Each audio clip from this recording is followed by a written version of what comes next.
What is the creepiest family secret you have discovered? Serious. After my uncle died of a heart attack a few years ago, it came out that he was the leader of a sex cult thing. His wife and 5 kids had no idea, and I think his wife is still in denial. Whenever his kids go to clean off the grave, at least initially, I don't think it's happened lately, there are usually 6 toys on it that they have to throw away. Not super creepy, but definitely a crazy curveball.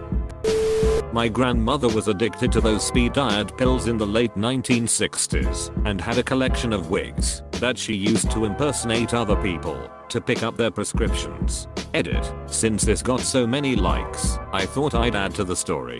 She had gone through a lot in life by that point. Her mother died when she was 6, and her dad remarried 6 months later to a woman who used to starve her and only let her eat leftovers. She married at 17 to a man in his late 30s to just get out of the house.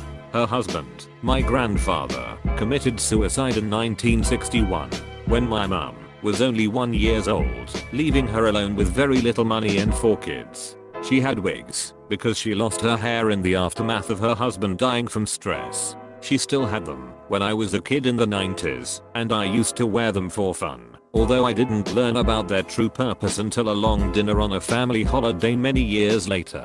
She told her entire life story from the start, and every detail has stuck in my mind.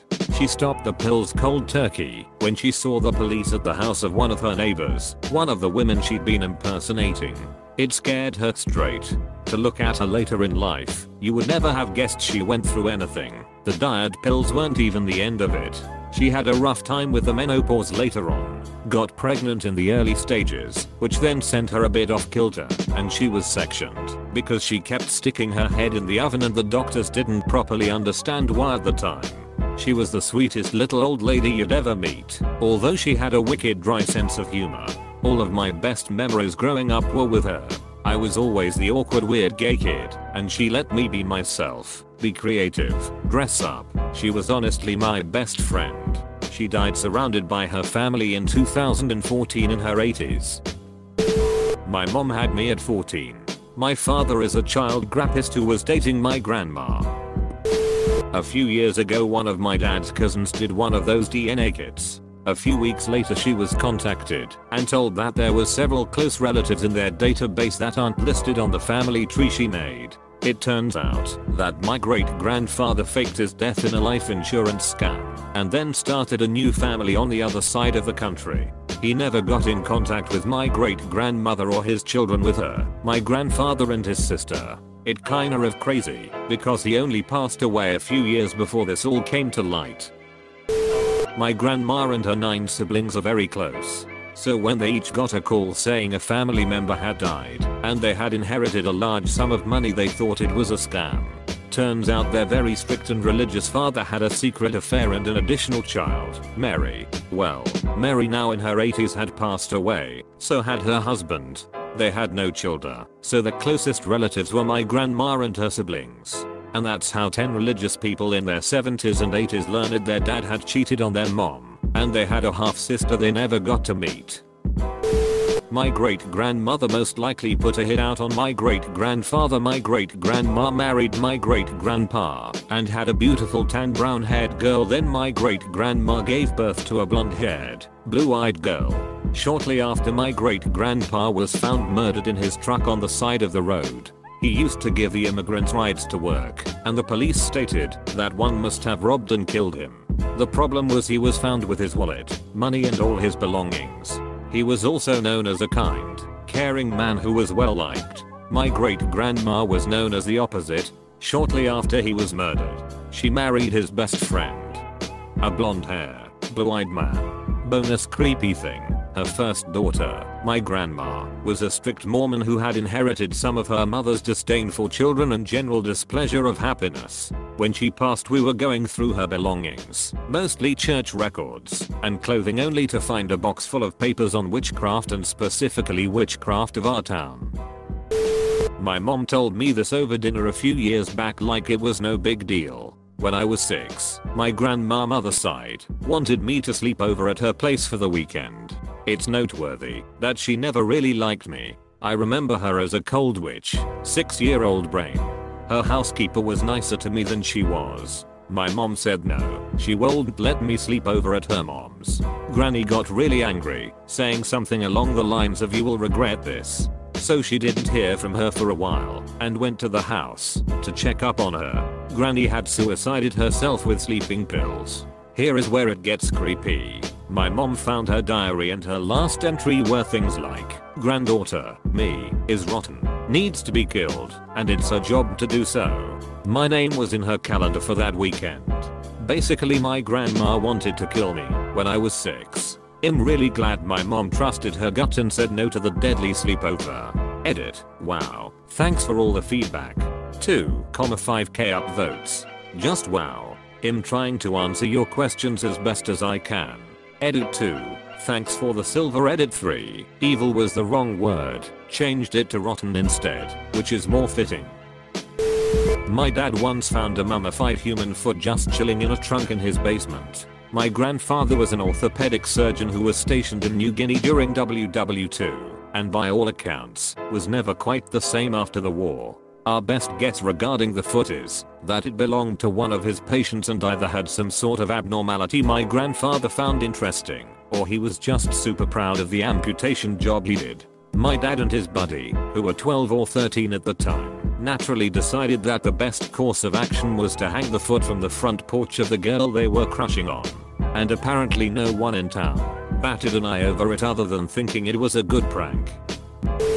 That my grandpa was a drug addict and was eventually cast out of the family. My aunt woke up one night to find him in the house talking to a real estate agent. He snuck in and tried to sell their house while they were asleep. He also double mortgaged their house, so he got basically all my nan's income.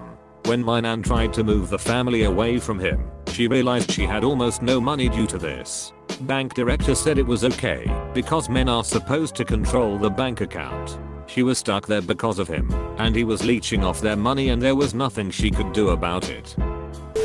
My aunt and uncle had their oldest daughter lobotomized because she was probably a bit mentally ill, was very combative with them, and was in her teens, and becoming interested in sex. This was in the late 1960s.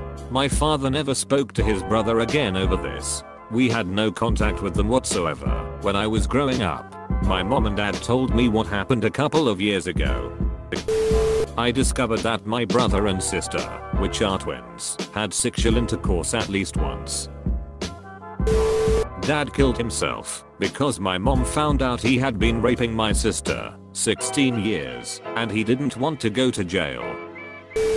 My father's parents both died in the 90s. Around 5 to 10 years ago I did a 23andMe test, mostly for kicks and to look out for any health issues. Last year I was contacted by someone through the service who was trying to find blood relatives because both of her parents had been adopted as infants and we had a pretty strong genetic connection. Long story short, my grandfather had an affair in the 1950s and fathered twins. My aunt and uncle were pretty floored to find out they have half siblings. My father died 4 years ago from suicide, so he never knew. To get even weirder, my mother grew up with these twins after they had been adopted. She was friends with my father's half-siblings decades before she married him. My grandfather from my mother's side died way before I was born. I was always told that he fell off the balcony and died. A year or two ago I found out what really happened. When I was I think 13. My mom was telling the story to my uncle's girlfriend while my mom, uncle's GF and me, we are sitting at the table. I was just minding my business while my mom was whispering to my uncle's GF. At some point I heard my mom tell something about her dad, and I started listening to what she was saying. She explained that her dad was an alcoholic and could be pretty abusive at times. When he got drunk, he would sometimes threaten to kill himself. On the night before my mom's birthday, after he put her and her siblings to bed, he got drunk and threatened to throw himself off the balcony. He stood on the edge of the balcony, on the other side of the fence thing. Can't remember what it's called in English, sorry. My grandma tried to calm him down and to get him safe inside. It worked. My grandfather calmed down. But instead of getting inside, he accidentally let go of the fence and fell off the balcony. He probably thought that if he landed in a correct way he wouldn't break too many bones or something, so he tried to move while in the air. It didn't work, and he died. So yeah, when my mom woke up the next morning, on her birthday, her father was dead. Some details may be wrong. It's been, like I said, a year or two ago since I heard this story, and frankly I'm too timid and kinda scared to ask my mom the whole story again, because it'll always be a sensitive topic. My cousin Eric died of AIDS-related cancer. He never told anyone about a partner, and he died essentially with no contact with anyone outside of his family. I was maybe 8 when he passed, and I don't think I met him more than once. He was only in his 20s.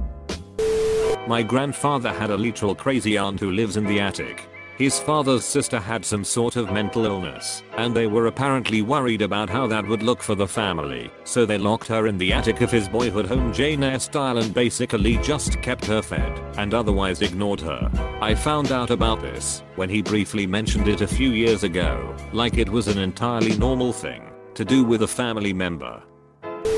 My grandma had 6 children. I always thought my oldest uncle looked and acted different from the rest of the siblings. When I was 24 I found out he didn't share the same father as the rest of them. But that isn't the juiciest part.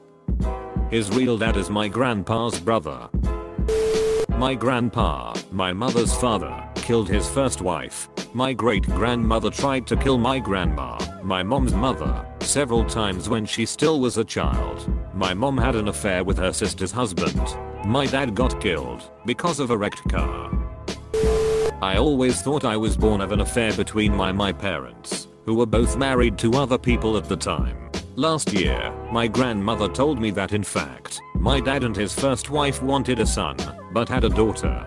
They tried to buy my mom's son, my older half-brother, from her, but my mom wouldn't sell. Instead, they agreed to give my mother $10K to have another baby. The deal somehow fell through after my dad had gotten my mom pregnant. My dad went to prison and got divorced from his first wife, and the first wife tried to steal me from the hospital. Not really a well-kept secret, but one of my cousins is a neo-Nazi. It's safe to say, no matter how bad I duck up my life, I'll never be the black sheep in the family. Maybe more sad THM creepy. My great-grandfather died in a mental institution. However, everyone who asked was told he died in prison. Because it was less shameful in the 30s than being crazy. My mum told me this when I was probably 14, though it happened a few years before this. I found out that her sister's husband, my uncle by marriage, was in prison and would stay there for a long time. It came out that he had raped and sexually abused my cousin, daughter to my mum's brother, when she was younger, and had been doing for a while. She had gained the courage after many years of this to tell her parents, and he was arrested. It's been maybe 5 years since my mum told me, and he's still going to be in prison for a long time. My cousin is an adult now, and she's doing much better from what I heard, and is happy with her life now. My dad tells us that whenever he smells nail polish remover he feels extremely sick, because when he was a toddler he drank his sister's nail polish remover and went to hospital. But then one night, I was up late chatting with my younger brother in his bedroom talking about our dad, and my brother tells me about a conversation he was either part of or overheard.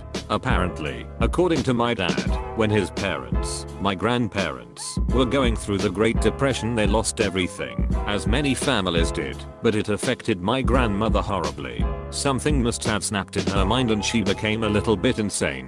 The real reason the smell of nail polish remover was so horrible to my dad was because one day my grandmother had decided that feeding my dad the nail polish remover as an infant in a crib was an easy way to kill him.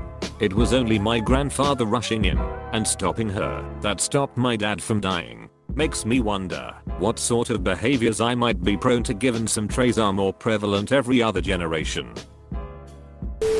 My dad secretly named me after his one true love, not my mother. She was 12. He was in his late 20s. He told me the first bit when I was in my 20s, which was bad enough. When he died I inherited his papers and stuff, and found out the rest, which tbh I could have happily lived without knowing. Apparently he was staying on and off at Greyhaven, Marion Zimmer Bradley's sort of artist pedophile commune. And he had named me after one of the victims in that whole cheat show. She does look like very similar to my mom, and therefore to me. Guess he had a type. I found out that my aunt and her family were in a cult for 10 plus years. Over the years of being a kid, I had always wondered why my cousins never came to family get-togethers anymore, and why I never got to see them. My grandma would always tell me it was because they were reserved and liked their privacy. I always thought that was weird, but never questioned it. One year, they moved from their home state to the state where my grandma and the rest of my dad's side of the family now lived. Now all of a sudden I was able to see them when I went out to visit in the summer, which I thought was odd. I also thought it was weird that they lived with my grandma and literally had moved out with nothing but a few suitcases. Turns out my aunt's family had been in a Christian cult for years and weren't able to leave it because they were threatened by the church. They told them that they would kill them and make sure they never escaped. They would keep track of when they went to the church on Sundays and Wednesdays. They were forced to give the church thousands of dollars a month just to survive. One day my aunt said she had enough, packed a few bags, and booked it to the state my grandma lived in during the middle of the night. They left their furniture, a majority of their clothes, the kids' toys, almost everything. They moved in with my grandma and lived with her until they got back onto their feet. Now the oldest of the kids talks about it with me like it's nothing and how scary it was. They have been out of it for years now and have made a good life for themselves. I'm very happy they can move on from what happened.